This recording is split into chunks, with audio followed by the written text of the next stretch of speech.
Welcome to the HIVETIRE video tutorial.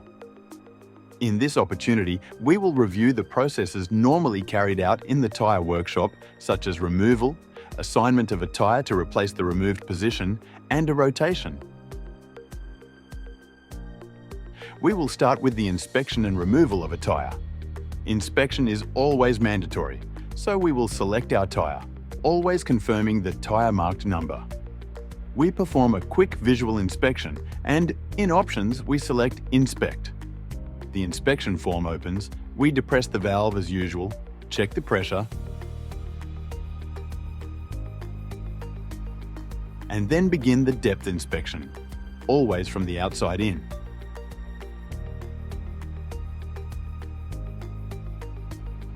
Once we finish the depth inspection, we click Accept. Since we want to remove this tyre, we select it again, and in the Options button, we select Remove Tyre.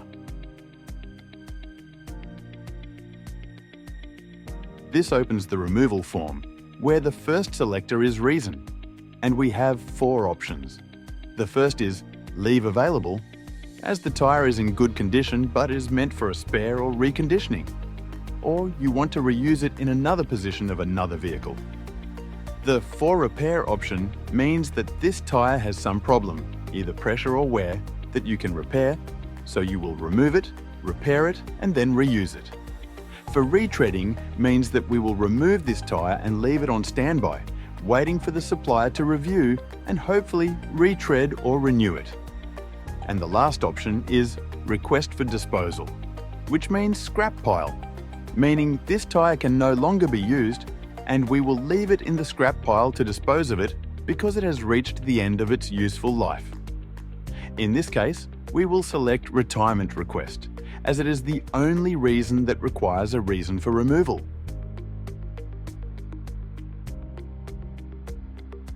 When we assign the scrap pile, we must select the reason. In this case, we click on that selector, and it opens all the reasons we have to scrap it, or the cause of the tyre's failure, for example. It burst, tore, was cut, impacted, etc.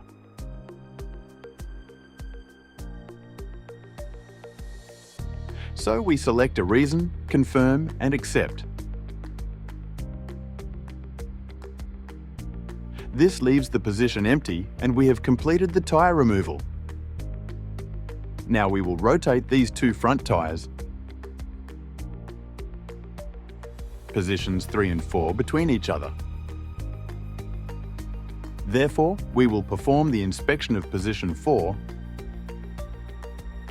and then we will review and inspect position 3.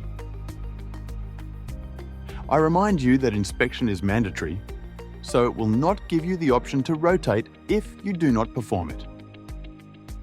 Here we inspected position 4, then we select position 3, Options, Inspect.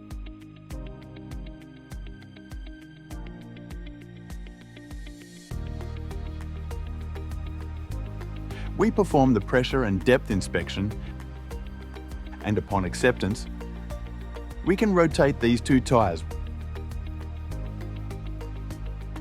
What are we going to do here? We will select and rotate.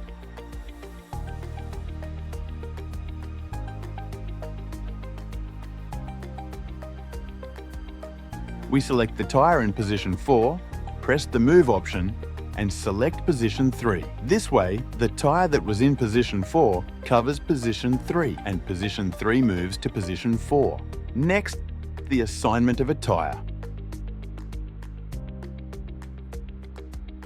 This position that we removed and left blank needs to be replaced with a new tyre. What do? We select that empty position and what appears? A search form for the tyre that will replace that position. We verify the tyre number, enter it, and when we enter it, it appears on the screen. We confirm the brand and model and press Accept.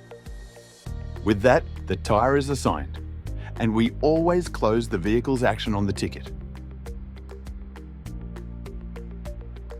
Those are the workshop movements and processes.